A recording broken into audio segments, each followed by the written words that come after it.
जैसी करनी वैसी भरनी। सेठ धर्मदास धार्मिक प्रवृत्ति का व्यक्ति था। बड़े बड़े महात्मा और ज्ञानी पुरुषों के संपर्क में रहने के कारण एक महात्मा ने सेठ से कहा, सेठ जी, आप दानी होने के साथ साथ काफी धनवान भी हैं, अतः आप एक मंदिर बनवा दें जिससे आपको पुण्य लाभ मिलेगा। महात्मन, आपकी अगर यही इच्छा है तो मैं कल से ही एक भव्य मंदिर का निर्माण शुरू करवा देता हूँ, सेठ धर्मदास ने कहा। और अगले ही दिन सेठ ने मंदिर का निर्माण शुरू कर दिया।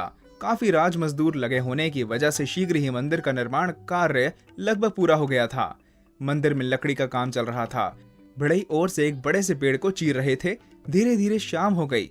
बढ़ई ने लकड़ी के दो चीरे हुए भागों के बीच में एक मोती कील नुमा लकड़ी फंसा दी ताकि दोनों भाग अलग अलग बने रहें और आगे की चिराई का काम आसानी से किया जा सके। उन्होंने अपनी आरी निकाली और अपने अपने घरों की ओर चल दिए।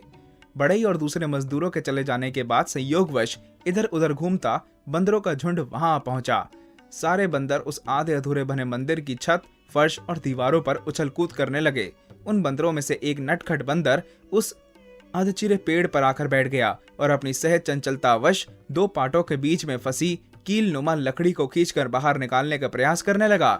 झुंड के मुखिया वृद्ध बंदर ने उसे समझाया कि वह उस लकड़ी को ना निकाले, परंतु मुखिया की बात का उस चंचल बंदर पर कोई प्रभाव नहीं पड़ा और वह पहले से भी ज्यादा जोर लगाकर लकड़ी को खींचकर बाहर निकालने का प्रयास करने लगा। बंदर की पूंछ दोनों पाटों के बीच लटक रही थी।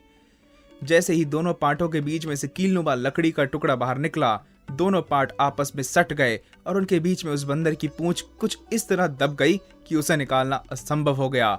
काफी देर छटपटाने के बाद उस बंदर ने प्राण त्याग दिए। कथासार: बिना सोचे समझे कभी कोई काम नहीं करना चाहिए और व्यर्थ के कामों में तो टांग बिल्कुल नहीं अड़ानी चाहिए। बड़े बुजुर्ग जिस काम को करने के लिए मना करें उसे नहीं करना चाहिए। शायद इसी में भलाई हो। बंदर ने वृद्ध मुखिया का कहना नहीं माना और जान से हाथ धो बैठा।